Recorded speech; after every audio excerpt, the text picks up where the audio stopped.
I've never been able to complete the Cracker Challenge, for the record. And for the record, that's 8-0. Yes.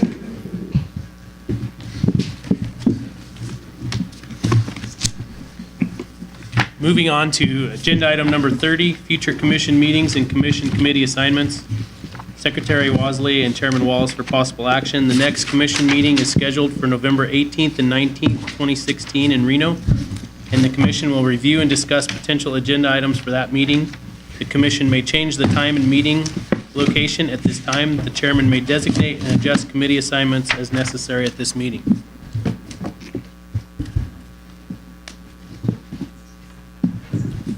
Director Wasley. Thank you, Mr. Chairman. As indicated, November 18th, 19th in Reno. The standard orders of business include policy, regulations, and program reports.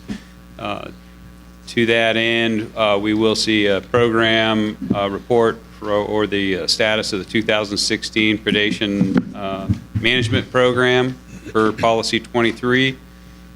We will also have the application hunt draw report at that meeting.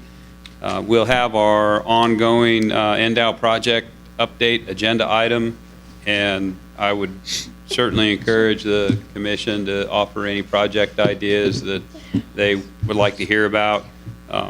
We don't have to determine that today, but if there are some thoughts or ideas on updates that the commission or CABS would be interested in, please let us know. A couple of the items that I jotted down from this meeting include license simplification will be revisited. Harvest guidelines will also be on the agenda again. And then we have several regulations in varying states. We have a couple regulations for workshop, including CGR 470 on petitions, CGR 466 on the partnership in wildlife drawing.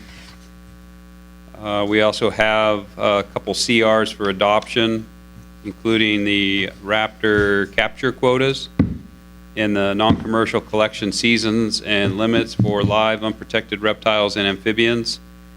And then we have 5 regulations for adoption, 4 of which were workshopped here this weekend.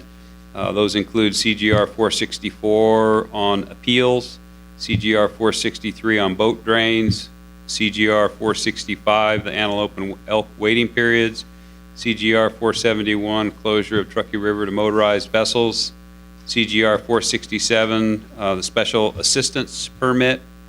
And then I had 2 other miscellaneous items that came up in discussion. One is the relationship of horses, wildfire, and rehab efforts, and the other is the coyote calling contest. And I would like to also say that the location and venue for this meeting, as of yet, is undetermined. We have some possibilities of a new venue. Could even be in Carson City, where we have video conferencing available, and also on a weekend that has adequate space to accommodate this particular meeting that we'll look into. And as soon as we determine that, we'll make that widely known, and we'll distribute that information. And I have one other item too, I maybe jumping on Commissioner Drew here, the NTTR expansion. Maybe an informational on that and a potential to write a letter or some sort of action on that, I think would be appropriate. Commissioner Drew? Yeah, and just to build on that thought, I think the test and training range, but also NAS Fallon, and we could probably do it as a common agenda item. As far as the teleconference and the possible meeting location in Carson, and Harry, maybe this is a question for you, but I think we're listed as holding the meeting in Reno. Obviously, Carson City is in close proximity. Do we need to provide direction in the form of a motion to the department to explore possible venues in Carson City? For the record, Harry Ward, Deputy Attorney General. No, I don't think you can make a suggestion maybe to the department to do that, but I think that it can be done on their behalf. Okay, so even though it's posted as being in Reno, Carson City's good enough? And when you're saying post on the website for what the predicted this schedule is, next year's schedule and stuff like that, I don't think it would be a problem having it changed. Okay. Yeah, I would make that suggestion if there's a better facility in Carson City, and I could see that happening, just given some of the government centers there. I don't think logistically it's going to change a whole lot for the advisory boards, but for the public in northern Nevada. Commissioner McNinch? Thank you, Mr. Chairman. So Tony, I appreciate you putting the petition and appeals back on the radar. I know we've got I'll reach out to you guys. You can help me figure out who to work through on that. I know that you're in transition there, so we do need to get policies 3 and 4, which we're going to do subsequent to that, to the Secretary of State probably sooner than later as part of our processes, as part of the I'm missing the term now. There's anyway, we need to get the policies. We need to get that stuff cleared up. So also the second readings on 2, 31, and 33. I hate to load up, but I think that they're pretty straightforward. So if we could consider those.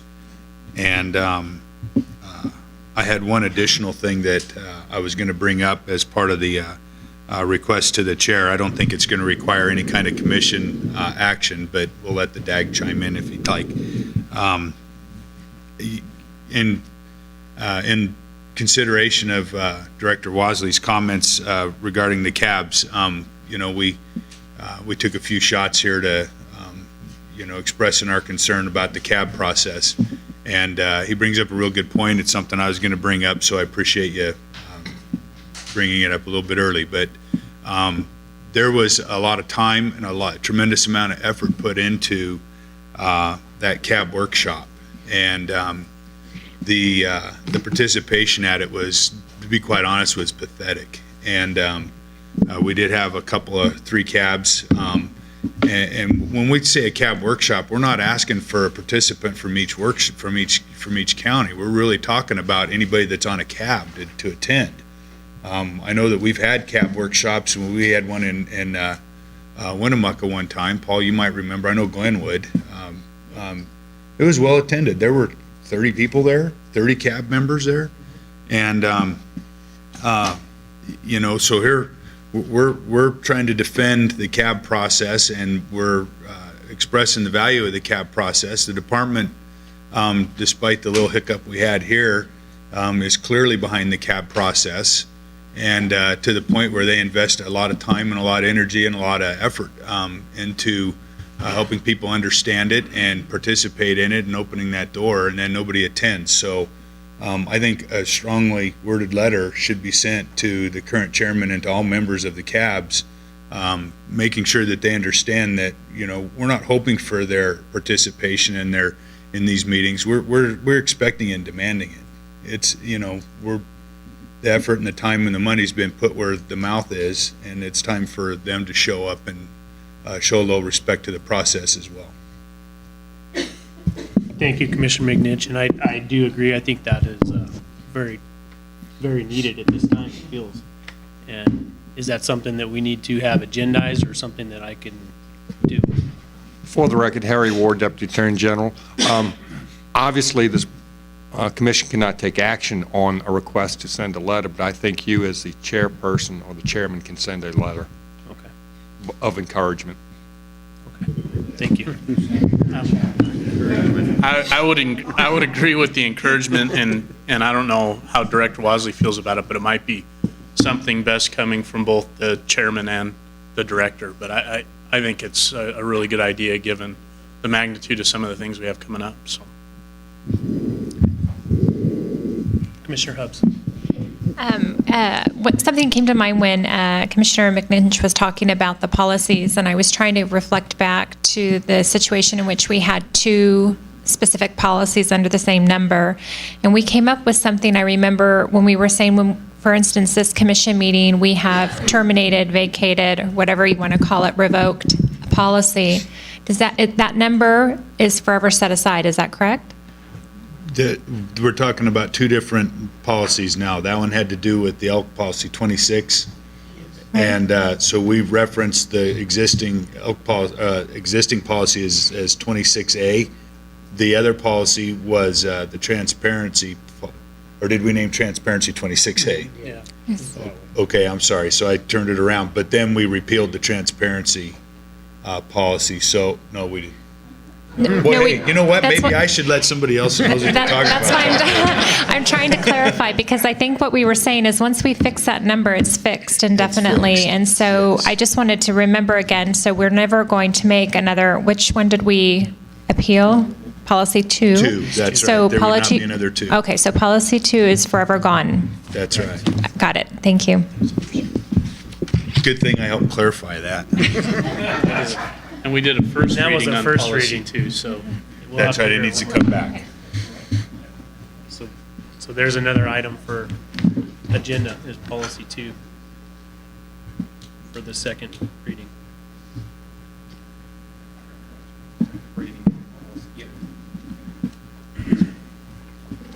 Anything further from the commission before I take it to public comment? Seeing none, I'll take it to public comment in Elko. No comment in Elko, Mr. Chairman. Thank you. Public comment in Reno? Karen Motor, that chapter DHA board member. I know we sent you some written comments on this, but we did note that the discussion of trail cams related to hunting and scouting was has not been on our agenda since the first discussion of it earlier, a couple commissions ago. So we would just really like to reiterate our hope that that discussion will continue. We do have an opportunity to get in early on certainly the newer iteration of technology on trail cams to have a serious discussion about what the implications or unintended consequences could be related to their chase in hunting and scouting. Thank you, Karen. Further public comment on agenda item 30, or 30, no, it's 30. We're still on 30. On agenda item 30. No more comment in Reno, Mr. Chairman. Public comment on agenda item 30 in Las Vegas. Seeing none, I'll bring it back to the commission, and I don't think we had any action on this. So we will move on to agenda item 31. Public comment period. Persons wishing to speak are requested to complete a speaker's card and present it to the recording secretary. Public comment will be limited to 3 minutes. No action can be taken by the commission at this time. Any item requiring commission action may be scheduled on a future commission agenda. Public comment in Elko? No public comments. Thank you, Elko. Public comment in Reno? No comment in Reno. Thank you. And public comment in Las Vegas? Seeing none in Las Vegas, we will stand adjourned.